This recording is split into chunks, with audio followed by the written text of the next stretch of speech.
S CM ಸಿದ್ದರಾಮಯ್ಯನವರಿಗೆ ಈಗ ಶುರುವಾಗಿದೆ ಮೂಡ ವಿಚಾರದ ನಂತರ ಈಗ ಜಾತಿ ಗಣತಿಯ ವಾರ್ ಏನಾಗತ್ತೆ ಹಾಗಾದ್ರೆ ಜಾತಿ ಗಣತಿ ವಿಚಾರದಲ್ಲಿ ಸ್ವಪಕ್ಷದ ನಾಯಕರೇ ಪ್ರಕಟಿಸಿ ನಮ್ಮ ಸರ್ಕಾರ ಬಿದ್ರೂ ಪರವಾಗಿಲ್ಲ ಏನು ಬೇಕಾದ್ರೂ ಆಗಲಿ ಅಂತ ಹೇಳಿ ಬಿಕೆ ಹರಿಪ್ರಸಾದ್ ಕೊಟ್ಟಂತಹ ಹೇಳಿಕೆ ಸಿಎಂಗೆ ಮತ್ತಷ್ಟು ಇಕ್ಕಟ್ಟಿಗೆ ಸಿಲುಕಿ ಹಾಕಿಸಿಕೊಂಡಿದೆ.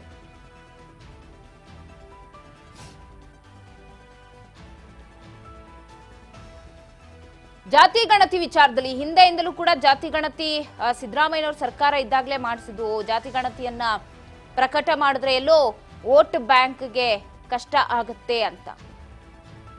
ಈಗ ಸರ್ಕಾರ ಬಿದ್ರೂ ಪರವಾಗಿಲ್ಲ ಅಂತ ಹರಿಪ್ರಸಾದ್ ಅವರು ಹೇಳಿರುವ ಹೇಳಿಕೆ ಸಾಕಷ್ಟು ಚರ್ಚೆಗೆ ಕಾರಣವಾಗಿದೆ. ಏನ್ ಹೇಳಿದ್ರು ಹಾಗಾದ್ರೆ ಬಿಕೆ ಹರಿಪ್ರಸಾದ್ ಕೇಳೋಣ ಬನ್ನಿ. ಸರ್ಕಾರದಲ್ಲಿ ಇರೋರನ್ನ ಕೇಳಿದ್ರೆ ಒಳ್ಳೆಯದು. ಅಲ್ಲ ಸರ್, ಈಗ ಚುನಾವಣೆ ಇದೆ ಅನ್ನೋ ಕಾರಣಕ್ಕೆ ಲೋಕಸಭೆ ಆದ್ಮೇಲೆ ಫಸ್ಟ್ ಕ್ಯಾಬಿನೆಟ್ಗೆ ತರ್ತೀವಿ ಅಂತ ಸಿದ್ದರಾಮಯ್ಯ ವರದಿ ಸ್ವೀಕಾರ ಮಾಡಿದಾಗ ಹೇಳಿದ್ರು. ಇನ್ನೂ ಕೂಡ ಆಗ್ಲೇ ಇಲ್ಲ. ಚುನಾವಣೆ ಇದೆಯೋ ಇಲ್ವೋ, ಸರ್ಕಾರ ಇದೆಯೋ ಇಲ್ವೋ, ನಾವು ನಮ್ಮ ನಾಯಕರು ರಾಹುಲ್ ಗಾಂಧಿ ಅವರು ಹೇಳಿದ್ದಾರೆ ಜನಗಣತಿ ಪ್ರಪಂಚ ಬಿದ್ದರೆ ಜನಗಣತಿ ನಾವು ಅನುಷ್ಠಾನಕ್ಕೆ ತರ್ತೀವಿ ಮಾಡ್ತೀವಿ ಅಂತೇಳಿ ನಾವು ಮಾಡಿರ್ತಕ್ಕಂಥ ವರದಿ ಜಾರಿಗೆ ಬರಬೇಕಷ್ಟೇ. ವಿರೋಧ ಪ್ರಶ್ನೆ ಅಲ್ಲ. ಜಾತಿ ಗಣತಿಯಿಂದ ಎಲ್ಲರಿಗೂ ಸಹ ಒಳ್ಳೇದಾಗುತ್ತೆ, ಅವ್ರಿಗೂ ಸೇರಿ ಒಳ್ಳೇದಾಗುತ್ತೆ. ಸರ್ವತೋಮುಖ ಅಭಿವೃದ್ಧಿಗಾಗಿ ಜಾತಿ ಗಣತಿ ಬೇಕಾಗಿರೋದ್ರಿಂದ ಅದರಿಂದ ಸರ್ಕಾರ ಹೋಗುತ್ತೆ ಅಂದರೆ ಹೋಗಲಿ. ಅಲ್ಲಲ್ಲ, ಭಯ ಯಾಕೆ ಬೀಳಬೇಕಾಗಿದೆ? ಜಾತಿ ಗಣತಿ ಮಾಡೋದು ಸರ್ಕಾರದ ಜನಸಾಮಾನ್ಯರ ಹಣದಿಂದ ಜಾತಿ ಗಣತಿ ಮಾಡಿಸಿದ್ದೀವಿ. ಪಕ್ಷದ ಪ್ರಣಾಳಿಕೆಯಲ್ಲಿದೆ. ಮೀನಾಮೇಷ ಎಣಿಸೋದು ಬೇಕಾಗಿಲ್ಲ. ನಮ್ಮೆಲ್ಲರ ನಾಯಕರಾಗಿರ್ತಕ್ಕಂಥ ರಾಹುಲ್ ಗಾಂಧಿ ಅವರು ಸಹ ಹೇಳಿದ್ದಾರೆ, ಮಲ್ಲಿಕಾರ್ಜುನ್ ಖರ್ಗೆ ಸಾಹೇಬರು ಸಹ ಹೇಳಿದ್ದಾರೆ, ಜಾತಿ ಗಣತಿ ಅನುಷ್ಠಾನಕ್ಕೆ ವರದಿಯನ್ನು ಜಾರಿಗೆ ತರಬೇಕು. ಅಕಸ್ಮಾತ್ ಅದರಲ್ಲಿ ಏನಾದರೂ ಸಣ್ಣ ಪುಟ್ಟ ತಪ್ಪುಗಳಿದ್ದರೆ ಅದನ್ನು ಚರ್ಚಾ ಸಮಯದಲ್ಲಿ ಸರಿ ಮಾಡ್ಕೊಳ್ಬೋದು. ಅದನ್ನು ಮೊದಲಿಂದ ಹೇಳ್ತಾ ಇದ್ದರೆ ಈಗಲೂ ಹೇಳ್ತಾರೆ.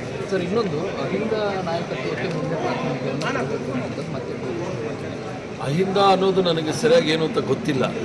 ನಾನು ನಂಬಿಕೆ ಇಟ್ಕೊಂಡಿರ್ತಕ್ಕಂಥದ್ದು ಮಹಾತ್ಮ ಗಾಂಧಿಯವರು ಮತ್ತು ಜವಾಹರ್ಲಾಲ್ ನೆಹರೂರವರು ಹೇಳಿರ್ತಕ್ಕಂಥ ಸರ್ವಧರ್ಮ ಸಮಭಾವ ಮತ್ತು ಸಾಮಾಜಿಕ ನ್ಯಾಯದಲ್ಲಿ ನಂಬಿಕೆ ಇಟ್ಕೊಂಡಿರ್ತಕ್ಕಂಥವ್ರು. ಆದ್ದರಿಂದ ಎಲ್ಲ ವರ್ಗದವ್ರಿಗೂ ಸಹ ಅನುಕೂಲ ಆಗ್ತಕ್ಕಂಥ ವಿಚಾರದಲ್ಲಿ ನಾನು ಇರ್ತಕ್ಕಂಥ. ಇದು ಬಿಕೆ ಹರಿಪ್ರಸಾದ್ ಅವರು ಹೇಳಿರುವ ಮಾತು. ಏನ್ ಬೇಕಾದ್ರೂ ಆಗ್ಲಿ, ನಾನು ಸರ್ವಧರ್ಮ ಸಮನ್ವಯತೆಯಲ್ಲಿ ನಾನು ನಂಬಿಕೆ ಇಟ್ಕೊಂಡಿದ್ದೇನೆ. ಸೊ ಜಾತಿ ಗಣತಿ ಆಗ್ಲಿ, ಜಾತಿ ಗಣತಿ ಆದ್ರೇನೆ ರಾಜಕೀಯದ ಒಂದು ಬೇರೆ ಹಂತಕ್ಕೆ ಹೋಗಬಹುದು. ಸೊ ಜಾತಿ ಗಣತಿ ಆಗದೆ ಸರಿಸುಮಾರು 10-15 ವರ್ಷ ಆಯ್ತು. ಹಿಂದೆ ನಮ್ಮ ಸರ್ಕಾರ ಇದ್ದಾಗಲೇ ಜಾತಿ ಗಣತಿಯನ್ನ ಮಾಡಿಸಿದ್ದು. ಬಟ್ ಅದು ಪ್ರಕಟ ಮಾಡಲಿಲ್ಲ. ಯಾಕಂದ್ರೆ ಜಾತಿ ಗಣತಿಯ ವರದಿ ರಿಲೀಸ್ ಆದ್ರೆ ಅಲ್ಲಿ ವೋಟ್ ಬ್ಯಾಂಕ್ಗೆ ಕಷ್ಟ ಆಗುತ್ತೆ ಅಂತ. ಈಗ ಸ್ವಪಕ್ಷದ ನಾಯಕರೇ ಈ ರೀತಿ ಹೇಳಿಕೆ ಕೊಡ್ತಾ ಇರೋದು ಸಿದ್ದರಾಮಯ್ಯನವರಿಗೆ ಒಂದಿಷ್ಟು ಮುಜುಗರ ಫಜಿತಿಗೆ ಕಾರಣ ಆಗ್ತಾ ಇದೆ. ಸೊ ನೋಡೋಣ ಏನ್ ಮಾಡ್ತಾರೆ. ಒಂದು ಕಡೆ ಮೂಡ ವಿಚಾರದಲ್ಲಿ ಈಗಷ್ಟೇ ಚೇತರಿಸಿಕೊಂಡಿದ್ರು, ಇನ್ನೊಂದು ಕಡೆ ಚೇತರಿಸಿಕೊಂಡಿದ್ರು ಅನ್ನೋದಕ್ಕಿಂತ ಇನ್ನೊಂದು ಕಡೆ ಈಗ ಜಾತಿ ಗಣತಿಯ ಕುರಿತಾದಂತಹ ವಾರ್ ಈಗ ಸಾಕಷ್ಟು ಚರ್ಚೆಗೆ ಕಾರಣ.